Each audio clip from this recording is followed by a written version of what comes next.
Hey everyone, I'm Jane, just your average 27-year-old.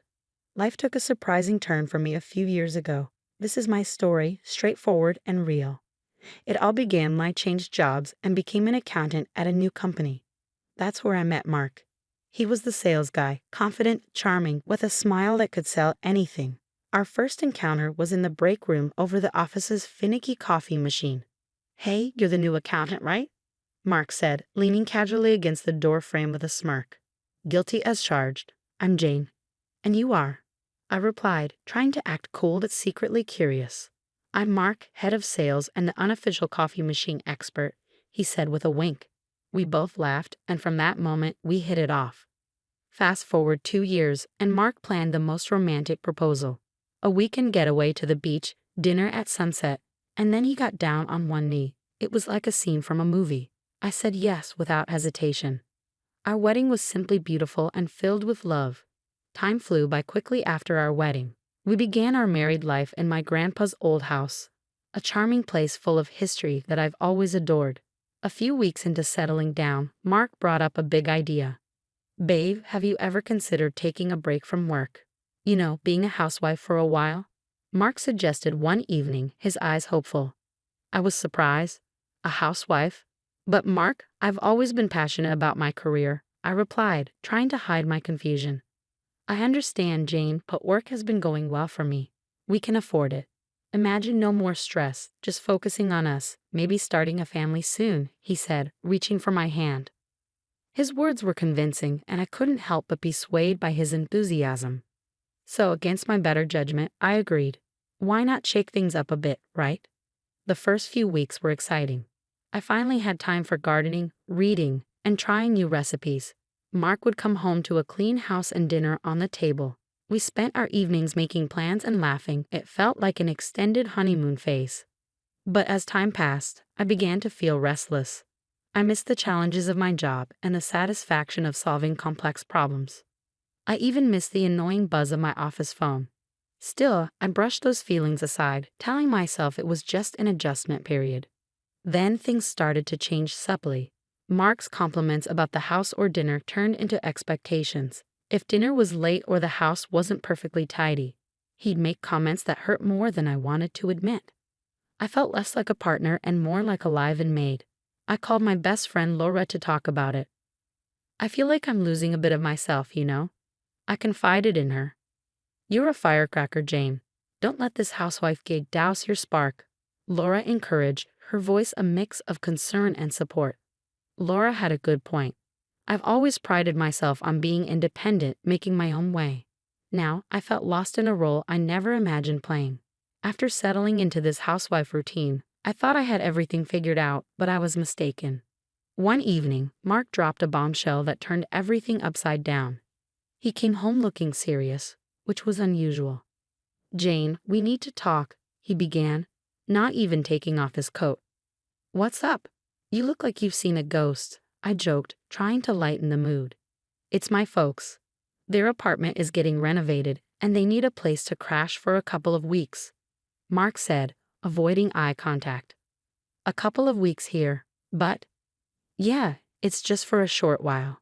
It won't be that bad," he assured me. I sighed reluctantly. "Okay, but they need to respect our space, Mark." "Of course they will. Thanks, babe. You're the best."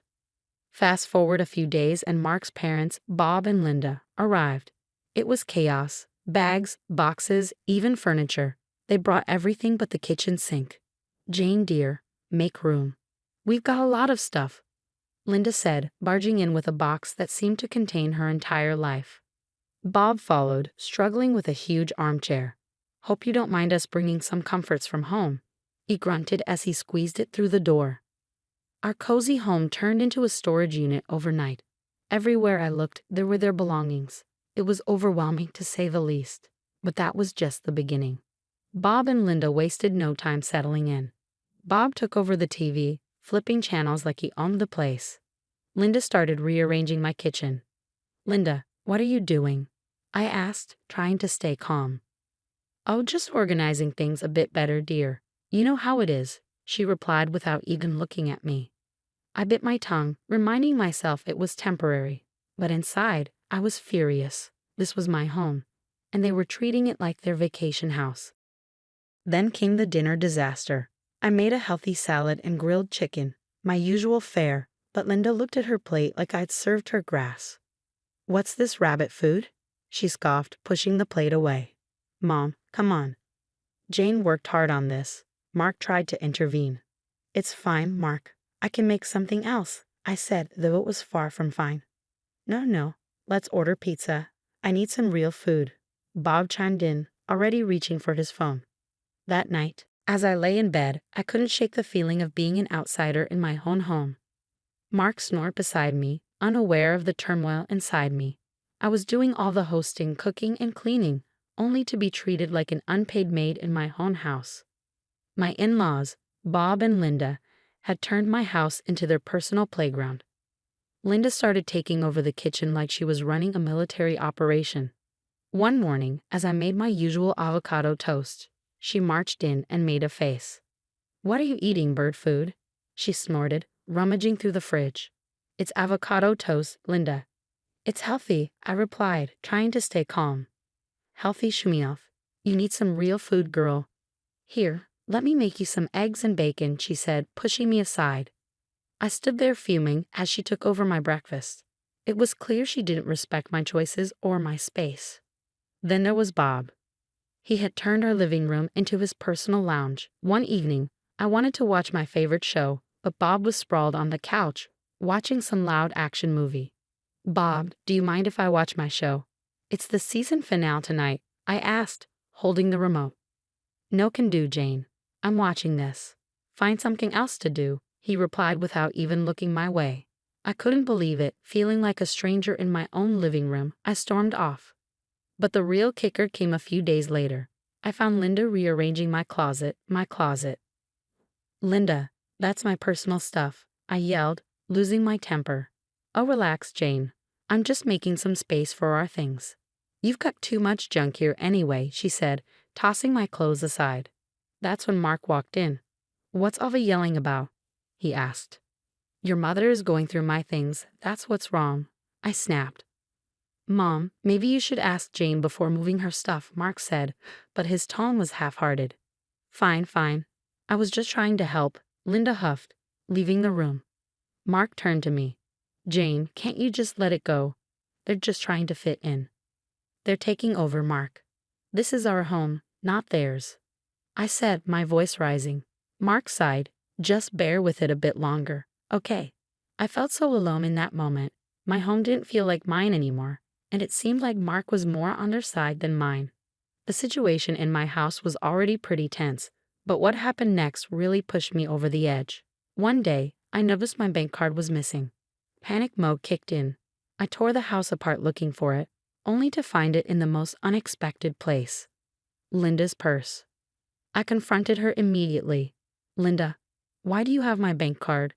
She just shrugged. "Oh, I needed to pick up a few things and didn't have cash on me. I didn't think it would be a big deal." "A big deal? You took my card without asking. That's stealing." I was fuming. Before I could say another word, Mark walked in. "What's all this shouting about?" he asked, looking at me then to his mother. "Your mom took my bank card and used it without my permission," I explained, holding up the card. He turned to Linda. "Mom, you should have asked first." Linda rolled her eyes. "I just needed a few groceries. It's not like I bought a diamond necklace." I couldn't believe my ears. "It's my money, Linda. You can't just take my things." That's when Mark dropped a bombshell. "Jane, let's not blow this out of proportion. You live off my money anyway. So what's the big deal if my mom uses it?" I was speechless. His words hit me like a slap in the face. "Your money. I can't believe you're saying this. It's our money, Mark, and our marriage." He just shrugged. "Whatever. It's not a big deal. She'll pay you back." I felt like I was in some bad dream. My husband was taking his mother's side over something so serious. A couple of weeks passed, and the tension in the house became unbearable. I decided it was time to ask the big question. "So when are you two planning to move back to your apartment?" I asked Bob and Linda one evening at dinner. They just laughed. "Move back? Why would we do that?" Linda said, exchanging a look with Mark. "Yeah, we've decided to stay here. It's much nicer, And Mark doesn't want to waste money on rent for us, Bob added.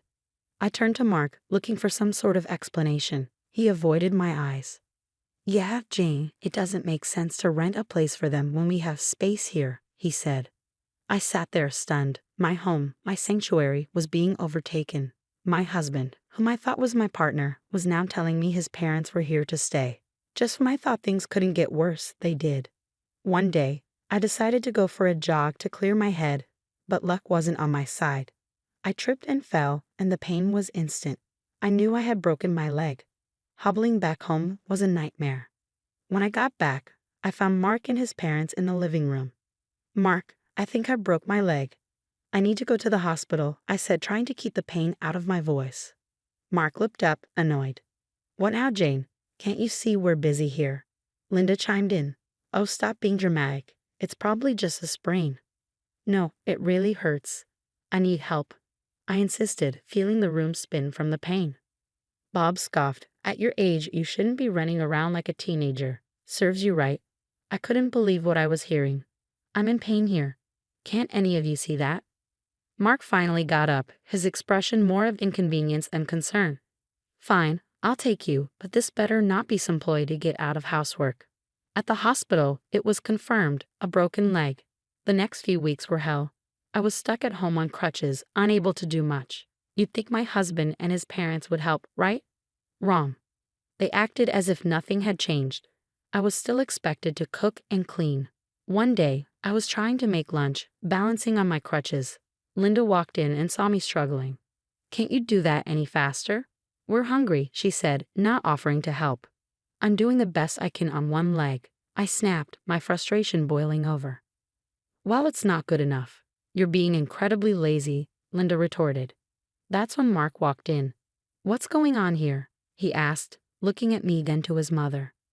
Your wife is taking forever to make lunch. It's like she's using her injury as an excuse, Linda complained. Mark sighed. Jane, can't you just try a bit harder? We're all hungry here. I was in disbelief. Try harder. I'm on crutches, Mark. What do you expect me to do? He just shrugged and left the kitchen with his mom, leaving me there, seething and in pain. You won't believe what happened next in my in-law nightmare. Just when I thought it couldn't get any worse, it did. A few weeks after my injury, Linda and Bob announced they were hosting Thanksgiving at our house and inviting their relatives over. The news hit me like a ton of bricks. Thanksgiving, at our house. I asked incredulously, how am I supposed to manage that with my leg like this? Linda just waved her hand dismissively. Oh, you won't have to do much. Just stay out of the way and let us handle it, she said. I was fuming. This is my house, Linda. You can't just invite people over without asking me. That's when Mark stepped in. Jane, it's just a family gathering. Let's not make a big deal out of it. A big deal, Mark? I can barely walk, and now your parents are taking over our house for a party, I said, my voice rising. Bob chimed in. We thought it would be nice to have a family gathering here. After all, we're all living under the same roof now. And then Linda dropped another bombshell. Actually, Jane, we were thinking it might be best if you stayed somewhere else for a couple of weeks with your leg and all. You'll just be in the way. I stared at her, completely dumbfounded. Stay somewhere else in my own house. Yes, dear, just for a couple of weeks. It's for the best, Linda continued, as if she was doing me a favor. I felt my blood boiling. You want me to leave my house so you can play host? That's insane. Mark chimed in, trying to sound reasonable. Jane, it's just for a short while. It'll be easier for everyone. Easier for everyone? This is my home, Mark. I'm not going anywhere. I shot back, my voice shaking with anger. Bob shrugged. We thought you'd appreciate not having to deal with the stress of the holiday. That was it. I lost it. Get out, both of you. Get out of my house now. I yelled, feeling a mix of rage and disbelief. Mark's face turned red. Jane, you're being unreasonable. They're my parents. You can't just kick them out. Unreasonable? They're taking over my home, and you're letting them. I practically screamed. Mark's expression hardened. If you can't respect my parents, maybe we shouldn't be together. Is that what you want? A divorce? I glared at him, feeling a rush of adrenaline.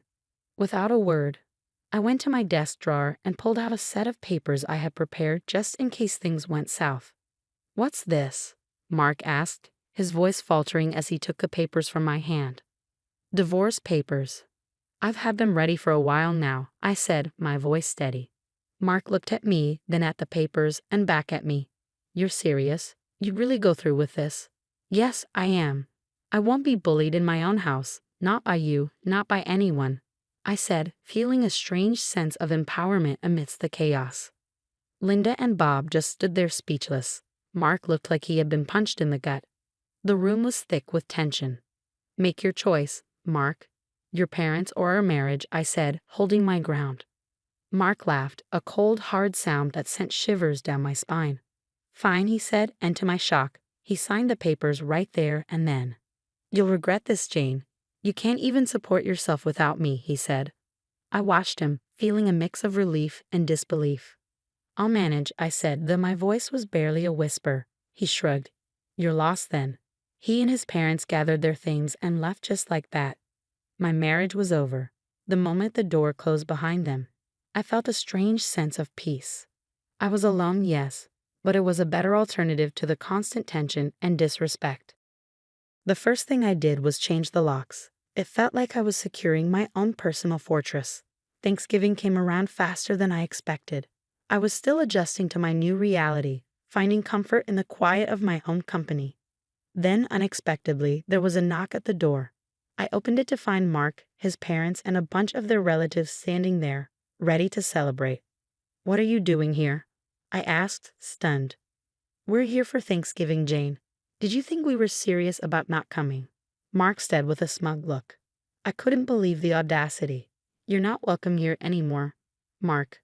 This is my house, and you're not my family, not after what you did." Linda piped up, "Oh, come on, Jane.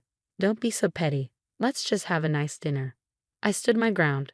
"No, you need to leave now." Mark laughed. "You can't kick us out. This was our family home." "Not anymore. I've changed the locks, Mark. You gave up any right to this house when you signed those papers," I said, feeling a surge of empowerment.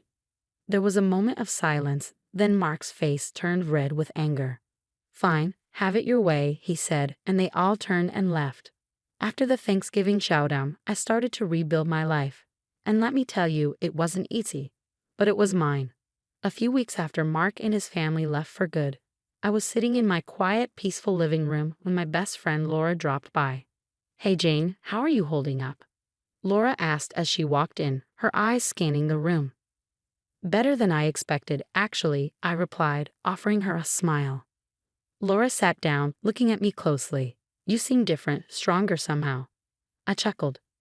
"Yeah, I guess getting rid of dead weight does that to you."